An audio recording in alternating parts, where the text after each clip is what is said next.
All right, Dan Labbe, Doug Lesmerises, Ellis Williams, and Buddy Rigotti, our Football Insider subscriber. We are going to pick the Browns and the Steelers on Sunday, and oh boy, this one's going to be interesting to pick. 8.5 is the line I have, the Browns favorite. That thing has jumped all over the place. I think it opened at 7. I think it dropped initially, and then it blew up to 10 after the Mason Rudolph news. We're recording this just so everybody knows it is Thursday night. So what we know for sure is the Steelers are playing a lot of backups. We also know that the Browns will be without 2 linebackers. They'll be without Denzel Ward. They'll be without Harrison Bryant. They'll be without Andrew Sendejo. Those are all COVID related. They're also getting their 4 receivers back. They're getting Jacob Phillips back. So all of that said makes this game really challenging to pick. And that is why we're going to make our Football Insider subscriber, our guest picker, be the first to go here. Browns minus 8.5. What have you got for us, buddy? Before I tell you, let me check my phone to see if anyone on the Browns has tested positive for COVID in the last 12 seconds. No, I'm picking the Browns to win. As a lifelong Browns fan, I can't pick against the Browns. I really do think they're going to win the game. I don't think they're going to cover 8.5. The weather is supposed to be a mix of rain and snow, it looks like, that afternoon in Cleveland.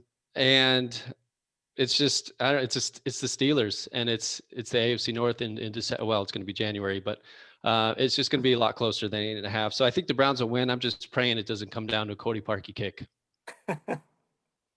You and about 12,000 fans sitting in that stadium, including and Cody Parkey. And Cody Parkey. They are all, and Mike Prefer, and whoever else you can think of. They're all hoping for that. So I'll go next because I actually agree with you on this.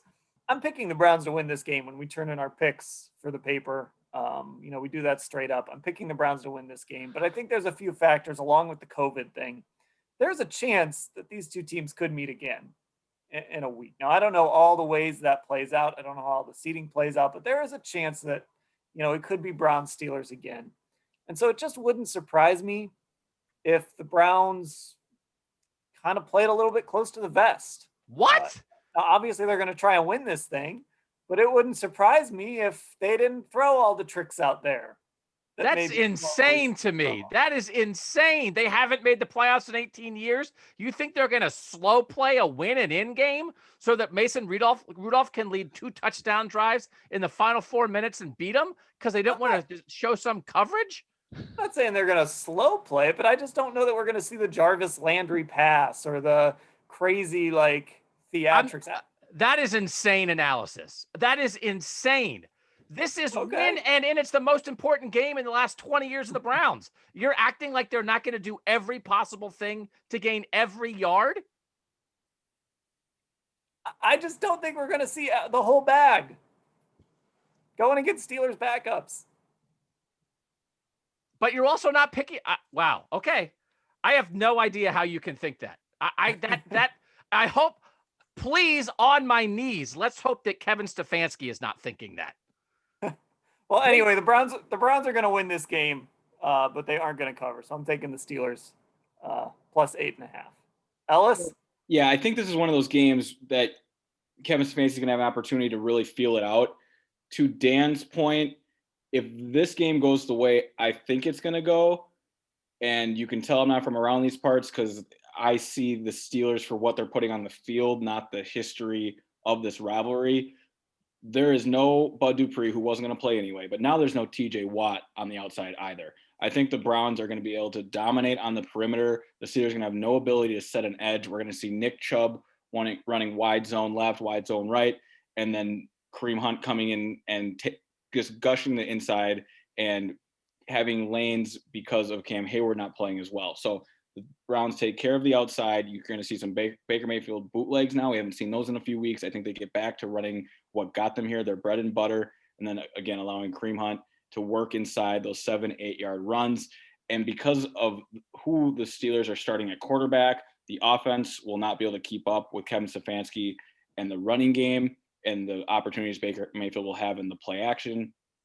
So because of that, Dan, I agree that Kevin Stefanski won't be forced into a position where he'll have to empty the bag. This game's not going to be close going into the fourth quarter. If it gets desperation time, then I'm with Doug. You're going to have to empty the bag, and I'm sure you would agree, Dan, that you're going to have to win the football game, and we would all agree with that. But I just don't think it'll get to that point because clearly, defensively, Mike Tomlin's not going to show his whole bag either. I don't expect exotic blitz packages. I don't expect the type of coverage rotations that you even saw in week 6 when these two teams played. It's going to be vanilla on defense for the Steelers.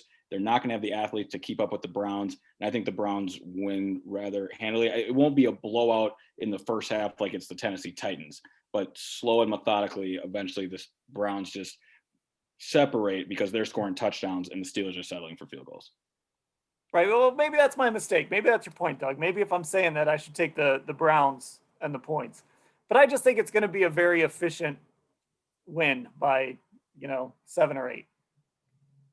But Ellis, you're giving the points with the Browns. Yeah, 8.5. You're taking the Browns minus 8.5. Yeah, I had 10 written down. I'm comfortable with that number. I just don't see how the Steelers score enough points to make up for a defense that is really a skeleton of itself without those anchor pieces. Again, the perimeter is going to be completely exposed. It's something that Pittsburgh's not used to, and the starters out there aren't going to know how to adapt when all of a sudden they're giving up edge runs that they weren't giving up when TJ Watt was playing. All right, I'm taking the Steelers with the points. I think the Browns win. I can't wrap my head around the idea of that this is easy. How could this be easy? In a pandemic year with all the stuff that's happened to the Browns, with what happened last week. We're recording this on Thursday. They didn't practice on Thursday, which doesn't seem great to me. So and barely practiced on Wednesday. So that seems like a thing that's not ideal. Getting the receivers back is great. I don't trust the defense still. I believe in the Browns. I don't trust the defense. So I think the Browns win. But we did a TV show, and people should go watch our little TV show. It's on our YouTube channel at cleveland.com on our Browns YouTube channel.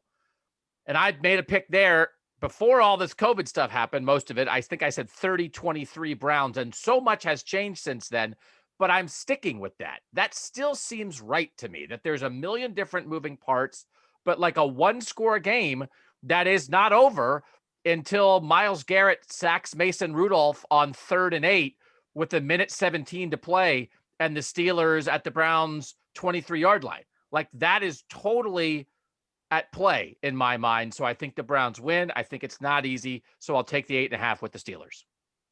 Mary Kay is taking the Steelers in the 8.5 points.